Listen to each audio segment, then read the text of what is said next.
This is a recording of an article published in The Context on francontrepois.com. FinOps Plus wants to eat the world, but most practitioners are still chewing cloud. The context. I've just looked again at the scopes in the FinOps framework. I get them, I really do. But every time I read them, I can't shake the feeling that something's missing, that they're too high level, too airy, what I name fluffy. It's exciting to say the framework applies everywhere, but when you try to use it, there is no details on how. It's all architecture and no plumbing. When I first saw JR talk about scopes, I was skeptical. It sounded like a marketing trick, an elegant way to expand FinOps without admitting it was being stretched. Look, it said, our framework works for everything. Sure, but FinOps was born in the cloud. Extending it to SaaS data on-prem sounds simple only if you've never tried it. FinOps is already hard as it is. Most teams are still learning to make it work day on day. Then why add more weight before the basic sticks? Instead of stretching it wider to cover everything from Snowflake to on-prem, maybe we should go deeper, make it work better.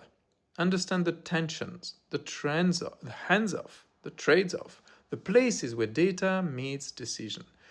Expanding too fast risks losing the sharpness that makes FinOps valuable in the first place. Yes, to be fair, the move towards scopes isn't a mistake. It's evolution. The FinOps Foundation has always said its mission is to help practitioners. Some of them are already way ahead, experimenting at what is the bleeding edge of FinOps, inventing what FinOps will look like in the next time. The foundation's job is to catch up, not in a bad way, but to formalize those discoveries, to make them official. That is brilliant and necessary. The trade-off is that as FinOps grows up, its documentation grows out. For newcomers, the material can feel overwhelming, too broad, too theoretical, sometimes even contradictory. It's the natural side effect of a field moving fast while thousands of new people are still joining. The working groups are doing the detailed work, like the Data Cloud working group, which I joined, which is doing an amazing job at specializing the framework. But the distance between what's being invented and what's being learned by most keeps widening. But here's the twist. For all of its rough edges, FinOps is still the closest we've ever come to measuring the value of IT. Every company knows it needs technology. Few know what that technology is worth or why they need it. They just know that without computers, they'd be dead. And still we rebuild CRM, we reinvent cloud platform management, we duplicate systems that already exist, and somehow we call it all progress.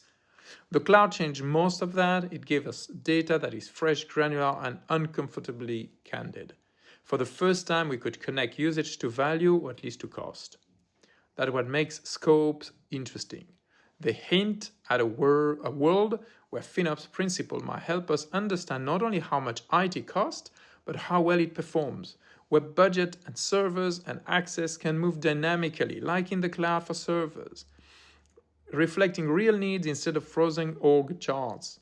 So yes, scopes still feel abstract, but they point in the right direction, and after 60 years of IT, FinOps remain the only discipline that even come close to aligning technology with business value.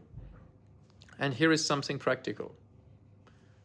Taking inspiration from the scopes, I'd invite any FinOps practitioner reading this to notice that not every part of the framework matters equally to everyone. A scope highlights that some capabilities are less relevant in certain contexts or simply less urgent. You can do the same yourself now. Take the framework and mark it up. Which part matters today in your company, your industry, your career stage, even this quarter or this month?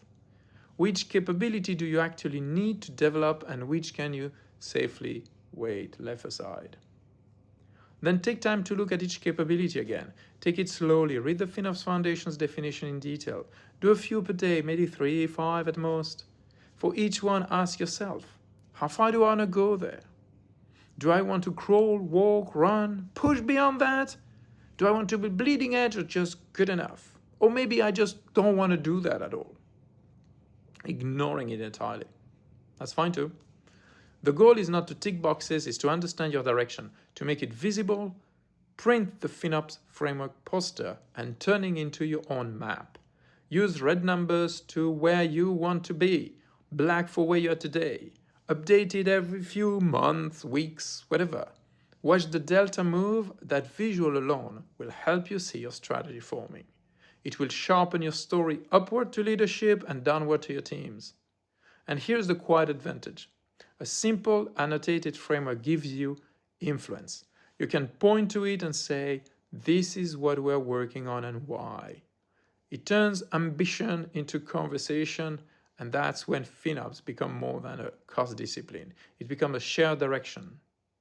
So yeah, good job, FinOps Foundation. Against all odds, I'm starting to like scopes. You've been more luminaries than I am. So now let's make sure that the rest of us can chew before we can start eating the world. Thank you.